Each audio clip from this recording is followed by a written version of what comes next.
오늘 말씀은 출애굽기 32장 30절부터 35절까지의 말씀입니다. 이튿날 모세가 백성에게 이르되 너희가 큰 죄를 범하였도다.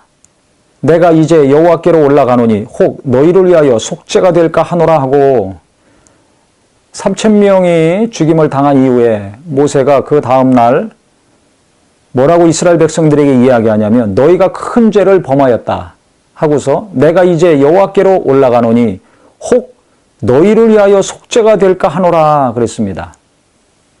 속죄가 될까 하노라. 속죄를 하시는 분은 하나님이십니다. 모세가 속죄하는 것이 아닙니다. 죄를 용서하는 것은 하나님이 하시지 사람이 할 수 없는 것입니다. 모세가 시내산에서 내려와서 여러 가지 조치를 취했습니다. 그런데 이것으로 말미암아 죄가 다 사해졌다고 장담할 수가 없는 것입니다.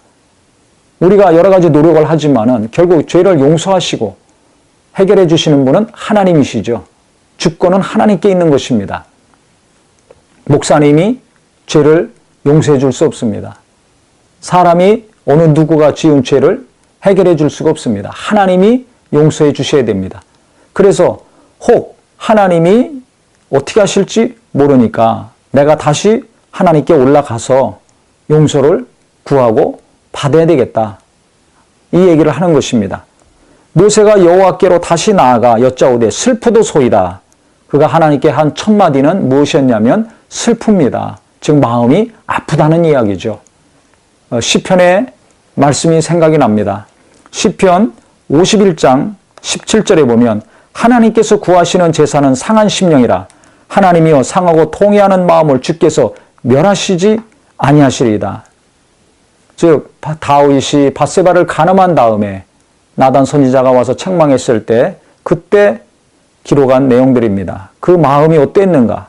범죄한 이후에 다윗의 마음이 상하고 괴로웠습니다. 죄 때문에 아픈 마음, 죄 때문에 통회하는 심령, 주께서 멸시하지 아니하실 것이라는 마음을 가지고 그가 회개에 기도했죠. 금식하면서. 즉 이스라엘 백성의 죄 때문에 모세는 지금 마음이 너무 슬프고 아픈 것입니다. 영혼을 사랑하는 사람, 하나님이 맡기신 자들을 진정 사랑하는 자들의 마음이라고 생각합니다. 죄를 짓고 연약하고 방탕하게 사는 자들에 대해서 분노와 동시에 아픈 마음, 저들이 정말 원수에게 시달리고 믿음이 없어서 방황하는 것 때문에 아픈 마음이 있을 때 우리가 그 영혼을 위해서 그 성도를 위해서, 교회를 위해서, 가정을 위해서 간절히 기도할 수가 있습니다. 분노하고 정죄만 한다면 기도하지 않습니다. 성령의 도우심과 하나님의 은혜의 역사가 일어나지 않습니다.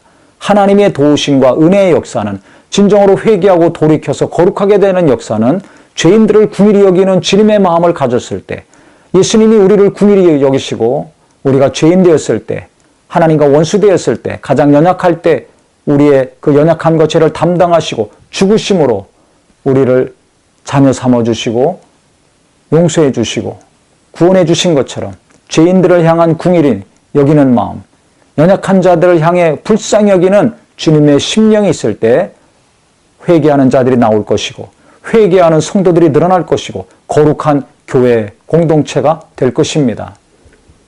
하나님이 쓰신 위대한 지도자들, 위대한 성도들, 위대한 부모들은 항상 죄를 짓는 자식들을 향해서 범죄하고 있는 성도들을 향해서 교만하게 자기 뜻과 자기 생각만 맞다고 주장하고 따지고 드는 자들을 향해서 이와 같이 애통한 마음이 있었습니다.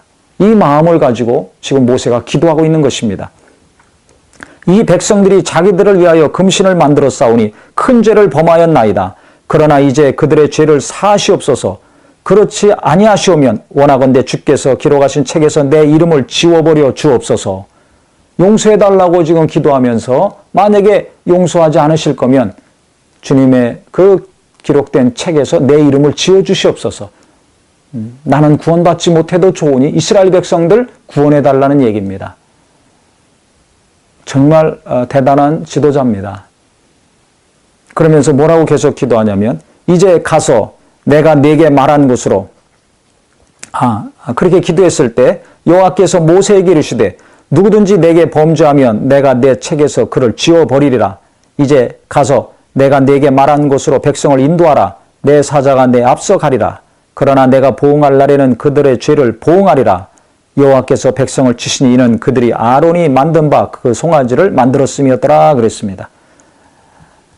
자기 생명을 담보로, 자기의 구원을 담보로 지금 하나님께 간구하고 있습니다. 진정 영혼을 사랑하는 자의 간구라고 볼 수가 있습니다. 정말 이 정도까지 어떻게 기도할 수 있는가? 예수님은 자기 목숨을 다하시기까지 우리에게 영원한 생명을 주셨죠. 모세도 자기 영원한 구원을 걸고서, 자기 생명을 걸고서 지금 기도하고 있습니다.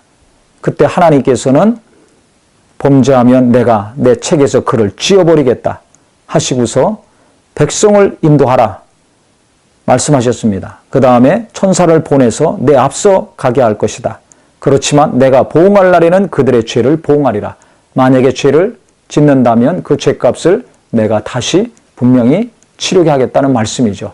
그래서 하나님께서 이 위대한 지도자, 이 모세의 간절한 기도를 통해서 이스라엘 백성들을 용서하시고 다시 그들 앞에 천사를 보내셔서 그 사자가 이스라엘 백성들을 가나안 땅으로 인도하게 하실 것이라는 것을 언급을 하셨습니다. 우리가 어떤 기도를 해야 될 것인가? 오늘 말씀을 통해서 진정 내가 내게 맡기신 가족들과 자손들과 성도들과 이웃들을 사랑하고 있는 사람인가? 그들을 정죄하고 원망하고 불평하기 이전에 그들의 연약함과 죄를 위해서 내가 이와 같은 심령으로 기도해야 되겠구나. 오늘 정말 주 예수의 기도가, 이 모세의 기도가 나의 기도요, 우리의 기도가 되기를 예수 이름으로 축원합니다.